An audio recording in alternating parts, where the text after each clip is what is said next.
It's news from heaven, and today we're talking about the secret of happiness. It doesn't sound so bad. As far as secrets go, I would take that one above maybe any other one, right? And that's exactly what I'm hoping to give you today, because in this show where we take an annotated journey through the writings of Swedenborg, he goes out there and he says there is a specific component, one thing that is central to actual happiness, which will be lasting happiness and functional happiness that is not just coming in a self-destructive or other destructive way. And he's going to spell it out for you right there. Like and subscribe if you think it's cool that we're giving you stuff like this. That would help us out very much on YouTube. Leave comments. Today we're going to be wandering into Swedenborg's Journal of Spiritual Experiences, where he gives us this formula and the secret of happiness. Aren't I always going on and on about how this is the picture of life we start with, where we have people, and I like us. Like, I think generally, people, when you get right down to it, we should be happy.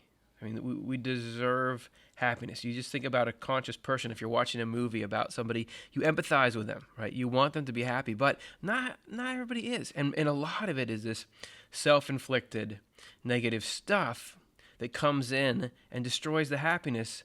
But we have this whole life, liberty, and the pursuit of happiness. There's all these books, how to be happy, that we're looking out here trying to get. What do you do to find happiness? What is it that can finally dispel the illusion, and bring us into something that can withstand the throes of life, that is fulfilling rather than empty? We're gonna take a look at how the angels do it. This is from Spiritual Experiences 5:155. Concerning heaven and its joy. Heaven, remember, a state of mind, the state of mind that is marked by happiness, and the why would you even want to be there? It's the joy. So we are talking about what composes this experience that we're all aspiring to. All joy, bliss, prosperity, happiness, and delight in the heavens. Now, we're stopping at a comma, but okay. Your laundry list: joy, bliss, prosperity, happiness, delight. Is there anything we're leaving out there? This is what we are looking for in life. So anything that he's making a comment on, that this is all contingent on something, let's pay attention and add in the heavens, which is where this stuff really exists in its full form, because the peace and happiness there is beyond the sort of ups and downs of the ego here, and it forms the basis for where we can, even when we're on this planet, get this lasting happiness, this happiness that is irrespective of circumstances and whether or not we're beating our neighbor in the game of life. So what's it all based on? Right to the chase here, is in the affection of use for the sake of use, and is according to the quality and quantity of that affection, and according to the quality of the use. Semicolon, there's too much. We can't go on. We've got the quality and quantity of the affection, and this is, as you may be able to tell, this is we're using a lot of terminology, philosophical sounding words that we've got to unpack. Whoever talks about the quality of an affection, and according to the quality of the use. And if you're not familiar with Swedenborg, you may even be saying, what's this whole thing use here? And how it's the thing that heaven rests on. Essentially, use is doing something helpful. What are you accomplishing to serve the greater good? You can get joy out of that. That's not impossible. Have you ever done something that you believed in and you knew was helping, and you got satisfaction out of contributing to that? And it doesn't have to be, this is, I have my usual life and my job and whatever about that, but one time I helped with somebody's garden who needed it, and that's the only, it can be the work you're doing in your day-to-day, but done from a spirit of understanding the function of what you do. If you are making pizzas, thinking about the joy that brings the people when they're eating them, and that way that stimulates closeness and connection, and so on and so on and so on. So that's use. And in heaven, even though that may seem like there's so many other kinds of joy, there's the joy of winning, and there's the joy of getting revenge, and there is the joy of having things go your way, and there is the joy of a nice looking car in your driveway. Really? Out of all those, this little sort of ugly duckling about the joy you get from doing something useful for other people, that's it? That's the main joy? Yes, and all joy is in the affection of use for the sake of use. And we're going to unpack this a little bit more soon. And I just want to focus on, is according to the quality and quantity of the affection. So how much do you love doing something helpful? And according to how helpful is the thing you're doing? That does matter. How much good does that thing do? In fact, as if we needed to tie heaven and use together anymore, heaven is a kingdom of uses. That's what heaven is about helping other people. That's what heaven is. The state of mind we're trying to get to is a kingdom of uses. And if anything else, here we go. Here's the caution. We're beginning the cautionary tale. If anything else than use is regarded as an end, as eminence, self-glory, or gain, which looks elsewhere than to use itself, thus any end which regards self and the world for the sake of self. Look at these sentences, man. How are we supposed to survive going through this much? We'll finish the sentence. Then, in proportion to the extent to which it, i.e. the end of the use for the sake of use, perishes from the affection, in the same proportion is the quality of the affection changed. That's going to have to do, because we've got to go back here. So look at this. What is the opposite of use? So of course you're always doing things that are constructive. What's the difference? It's got to be the sake of use versus these things. Let me draw you a handy diagram. You have us. How do we get the equation of heaven? You have us, and you have the thing we're doing. How do you get heaven in the mind? You got to be doing something helpful. Let's say you're building a house for some people, right? This is the use, and this is us over here. And if we're going to say heaven, that happiness, joy, all that cool stuff we're looking at before has to equal the sum total A plus B plus C. So let's say that there's you, and you're cool, you're a good person. So let's say you're worth 5 points, 5 goodness points. You can never boil somebody down to a score, but who's going to stop me now? We're already here. We're already doing this. Then let's say you're building this house for these people, and that's great. That's like a plus 25. That's a really great thing to be doing. But what's this middle one? This middle one is the motive. Why? Why are we doing it?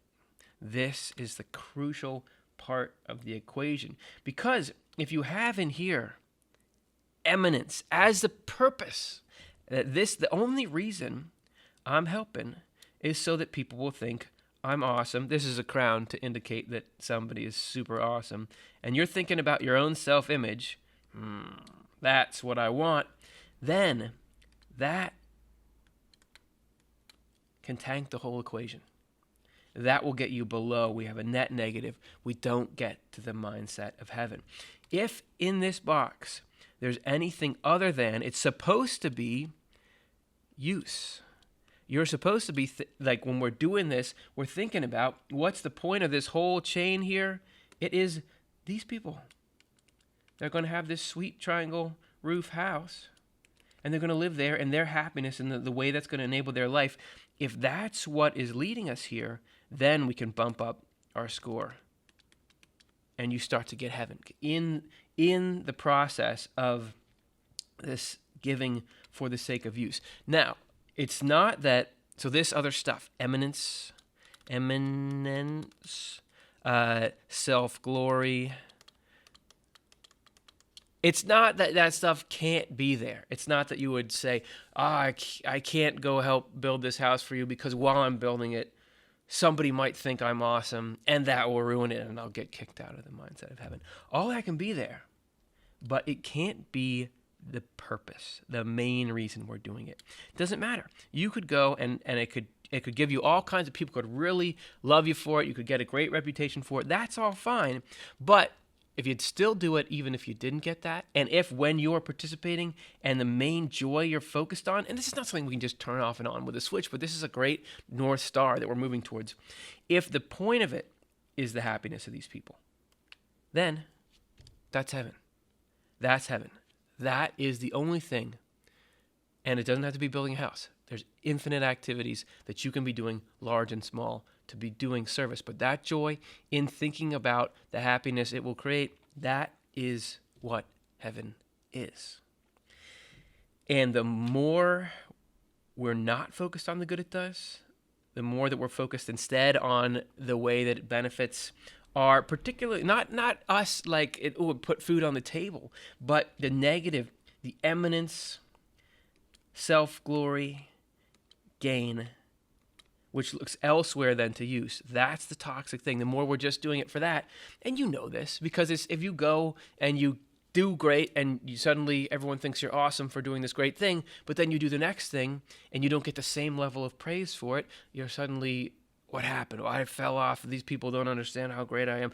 It's just a burden. We've played the ego game for a long time. It doesn't work. But the heaven, the loving to do good, it's invincible. It's invincible. Since the second half of this sentence is like, where are you? Come back. Since it is use on account of self, which is the end, and as far as that regarded, so far a man is not in heaven and is destitute of the life of heaven.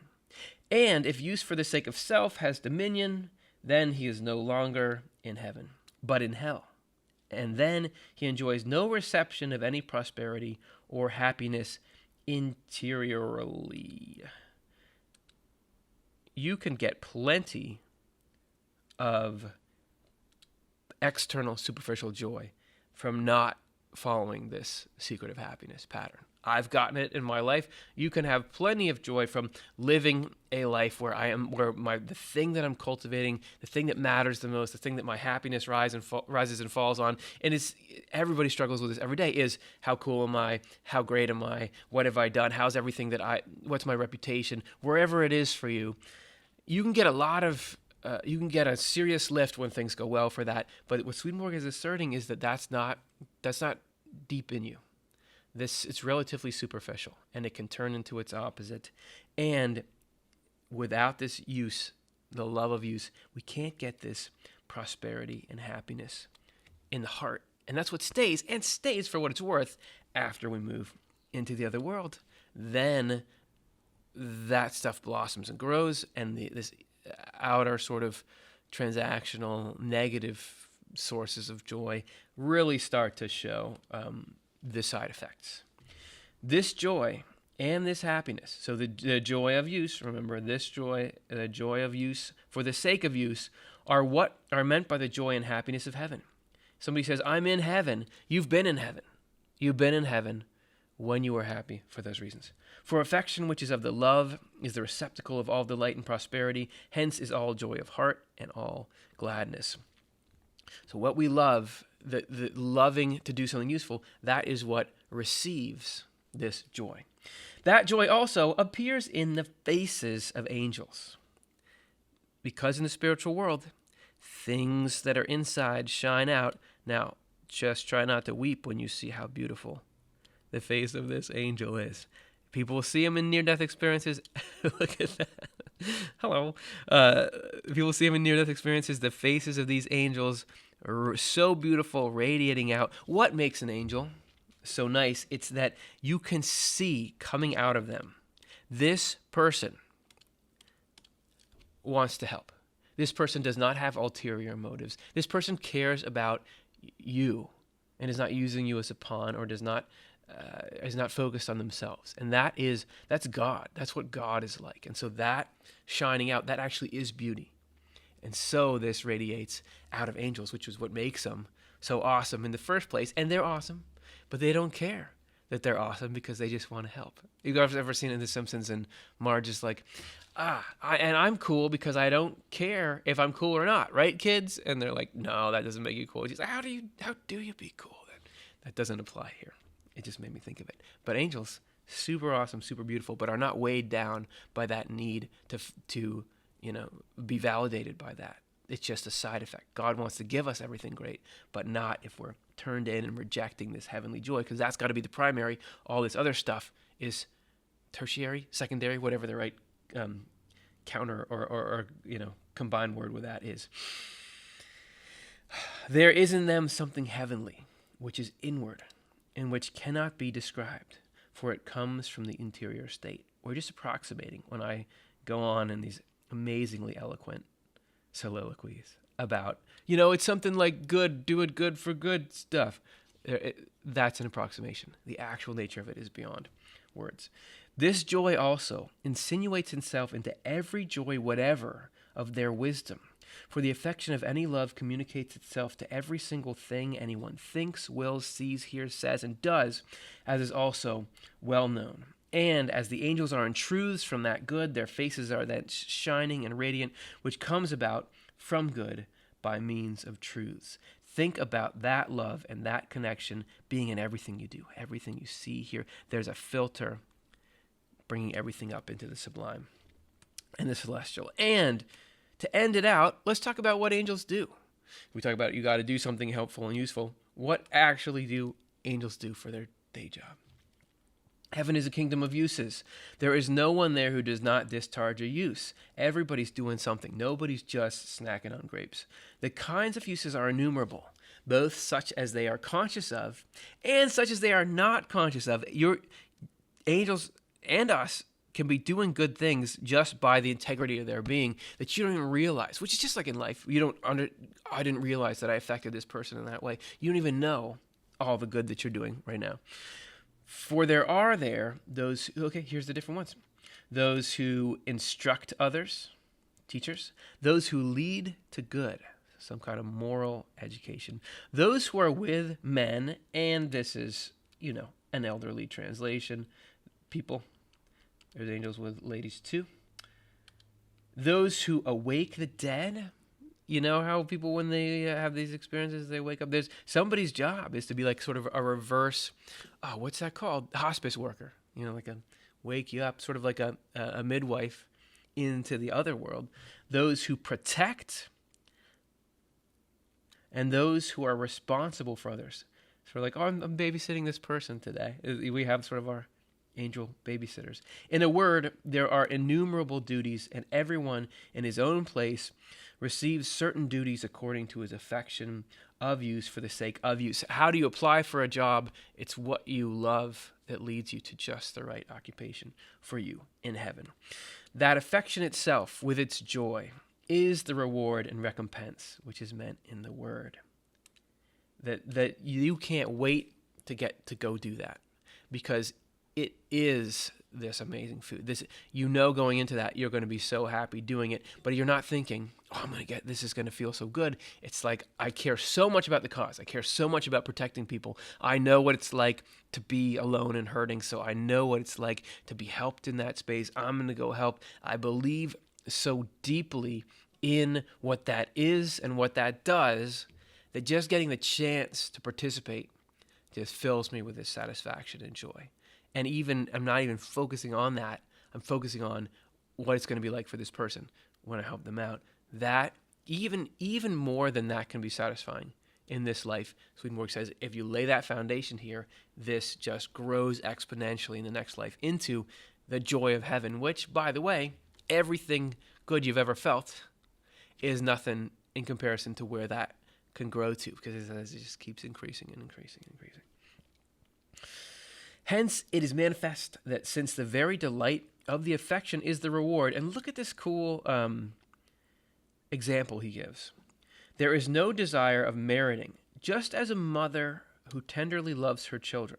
So let's think about this. This is the kind of love that we're familiar with. How does this reflect the kind of love we're looking for? In which love, the joy does not think about merit like a hired nurse, but grieves if she is deprived of that use. We're talking about somebody who's has a kid, and I'm going to try to help this child grow, and you're not thinking, oh, this is so great. You're just, the next step, and I have a little kid, so the next step is helping, and you just want them happy and healthy.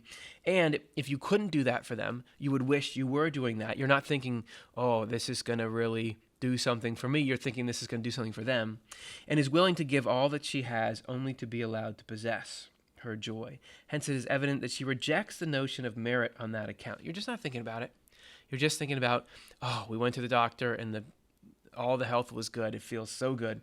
Sometimes, indeed, she thinks about what her happiness would be like when the child becomes grown up and attains honors. So you want your kid to succeed, and it's flitted across my mind, oh, if my kid really makes it, then maybe I don't have to save for retirement. But she thinks of this from afar and scarcely anything about it when she is in her love. It's not the main thing. It's there, but it's not the main thing. So that is one example. There are examples of this kind of love all around us. We're participating in it. It's not this up in the clouds, alien, foreign thing. It is something that we can right now.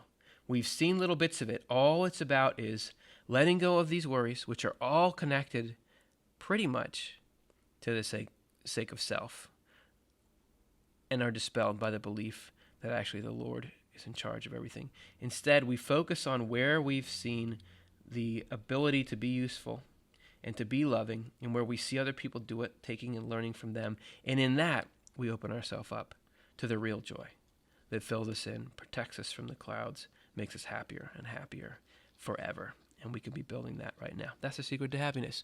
Easy to talk about, a lot of work to put into practice, but you can always be making steps. And that's the news from heaven. Does it help? Did it do anything for you? Let me know in the comments. I hope so. Like and subscribe. I hope that you feel all kinds of joy at doing constructive things. And we learn in little ways more. What does that actually mean? To love helping for the sake of helping. And let me know. Teach me in the comments what you find out. See you next time.